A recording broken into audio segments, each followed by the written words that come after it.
প্রিয় সকল ছাত্রছাত্রী, পিজুস এক্সেল চ্যানেলে তোমাদেরকে আরও একবার স্বাগত জানাই আরও একটি নতুন ভিডিওতে। তো আজকে আমরা শিখব স্যালারি শিট কিভাবে বানাতে হয়। স্যালারি শিট বানানোর আগে আমাদের জানতে হবে যে স্যালারি শিটটি কী, স্যালারি শিটের কী কী কাজ, কিভাবে কি করতে হয় না করতে হয়, খুঁটিনাটি তথ্য। চলো স্যালারি শিটের সম্বন্ধে একটু ধারণা তোমাদেরকে দিই।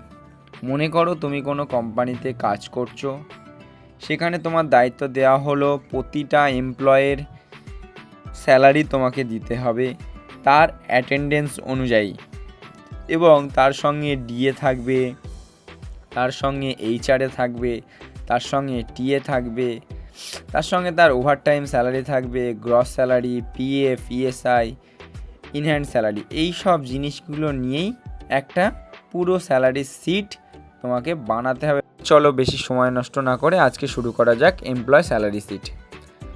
দেখো আমার এখানে স্যালারি শিটে কিছু আইডি নাম্বার দেওয়া আছে এবং কিছু এমপ্লয়ের নেম আছে, ডেজিগনেশান আছে, তাদের বেসিক স্যালারি আছে, অ্যাটেন্ডেন্স আছে, স্যালারি আছে, DA, HRA, TA, in hour, overtime salary, gross salary, PF, ESI, in hand salary, এতগুলো জিনিস আমাদের আছে।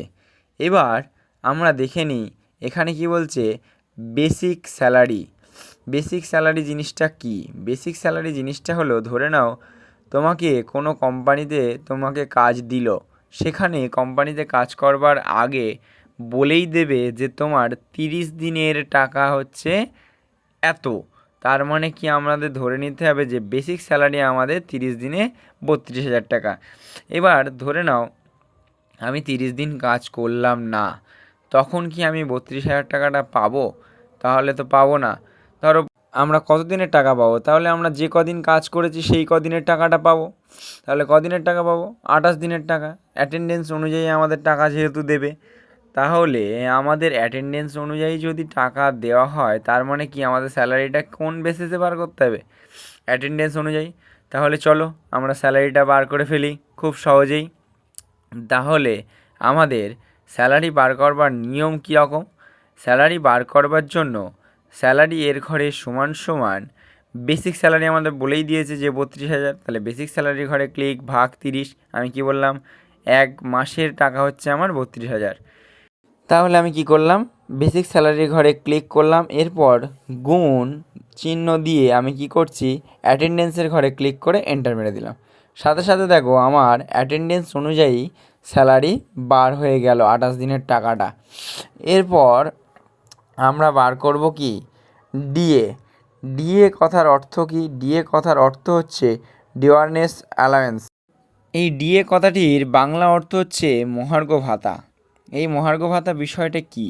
মহার্ঘ ভাতা বিষয় হচ্ছে কি, 8% কোম্পানি খুশি করে একটা ভাতা এমপ্লয়ীদেরকে দিয়ে থাকে।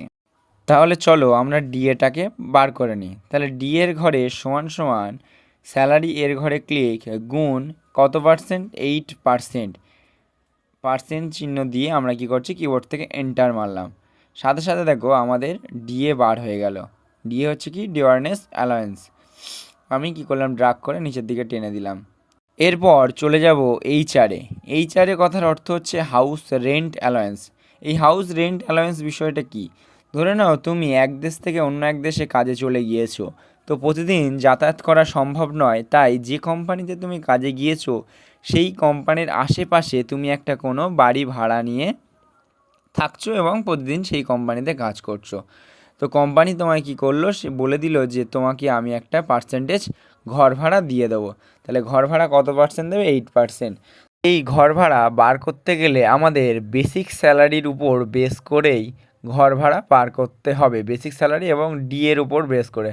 তাহলে চলো এইচআর এর ঘরে সমান সমান দেওয়ার পর আমরা ফার্স্ট ব্র্যাকেট দিলাম, বেসিক স্যালারির প্রথম ঘরে ক্লিক যোগ ডিএর প্রথম ঘরে ক্লিক ব্র্যাকেট বন্ধ ইন্টু 8%, এন্টার। দেখো সাথে সাথে আমাদের ঘর ভাড়া বার হয়ে গেল কত? 2,751 টাকা। এটাকে ধরে নিচের দিকে টেনে দিলাম। তাহলে খুব সহজেই আমরা ঘর ভাড়াটা কি বার করে নিতে পারলাম। এরপর আমরা বার করব টিএ। টিএ কথার অর্থ হচ্ছে ট্রাভেলিংস অ্যালাওয়েন্স, যাতায়াত খরচা। তাহলে টিএ বার করতে গেলে টিএর ঘরে প্রথমে সমান সমান, তারপর আমাদের স্যালারি এর প্রথম ঘরে ক্লিক, এটা কিন্তু বেসিক স্যালারি নয়, নর্মাল স্যালারি যেটা 28 দিনের, গুণ 0.75% এন্টার।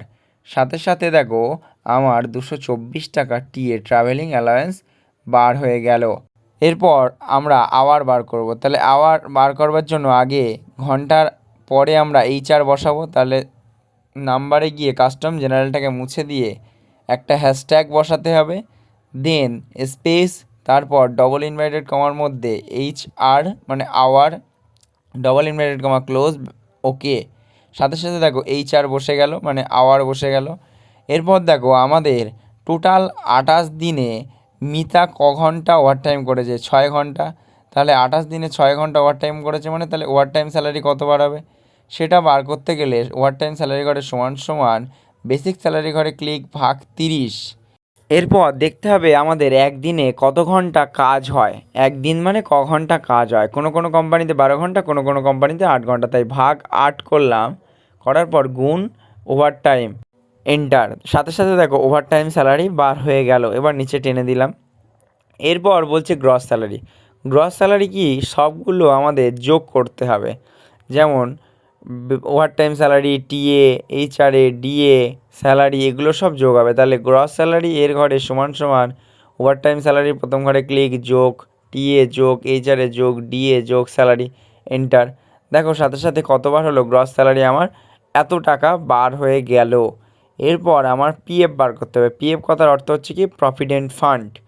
প্রভিডেন্ট ফান্ড বার করতে গেলে আমাদের পিএফ জিনিসটা এমনই যে কিছু পার্সেন্ট কেটে তোমার ব্যাংক অ্যাকাউন্টে জমা হবে, সেইটা তুমি একটা সময়ের পরে তুলে নিতে পারবে। তাহলে পিএফ বার করবার জন্য সমান সমান স্যালারি এর ঘরে ক্লিক গুণ 12% এন্টার। তাহলে দেখো সাথে সাথে আমার, একটু ঘরটা বড় করে দিলাম, সাথে সাথে আমার পিএফ বার হয়ে গেল। এরপর ইএসআই। ইএসআই হচ্ছে কি? Employ service insurance. কোনো এমপ্লয় কাজ করতে করতে কোনো একটা দুর্ঘটনা ঘটে গেল, তখন কী হবে? ওই ইএসআইয়ের যে টাকাটা জমেছে তোমার স্যালারি থেকে, সেই টাকাটা দিয়েই তোমার চিকিৎসা হবে।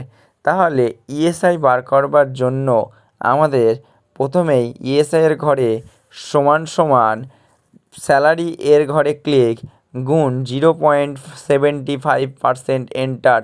সাথে সাথে দেখো আমাদের ইএসআই অর্থাৎ এমপ্লয় সার্ভিস ইন্স্যুরেন্স বার হয়ে গেল খুব সহজেই। এরপর আমাদের আছে কি? In-hand salary. তাহলে ইনহ্যান্ড স্যালারি থেকে আমাদের গ্রস স্যালারি থেকে বাদ যাবে কী কী? তাহলে পিএফ, ইএসআই। তাহলে ইনহ্যান্ড স্যালারির ঘরে সমান সমান গ্রস স্যালারির প্রথম ঘরে click minus first bracket PF এর প্রথম ঘরে ক্লিক প্লাস ইএসআই এর প্রথম ঘরে ক্লিক ব্র্যাকেট বন্ধ এন্টার। সাথে সাথে দেখো আমার বার হয়ে গেল ইনহ্যান্ড স্যালারি, মানে হাতে আমি কত টাকা পাচ্ছি। হয়েছিল আমার কত টাকা, আর পিএফ ইএসআই বাদ দিয়ে আমি পাচ্ছি কত টাকা। তাহলে এমপ্লয় স্যালারি শিট এভাবেই আমরা খুব সহজেই বার করতে পারব। আশা করি এই ভিডিওটি তোমাদের খুব কার্যকরী হবে। যদি ভিডিওটি ভালো লেগে থাকে তাহলে একটি লাইক এবং একটি কমেন্ট, আর বন্ধুদের কাছে ভিডিওটি প্রচুর প্রচুর শেয়ার করে দাও, যাতে তোমার বন্ধুরাও শিখতে পারে তোমাদের মতন। সবাইকে অসংখ্য ধন্যবাদ।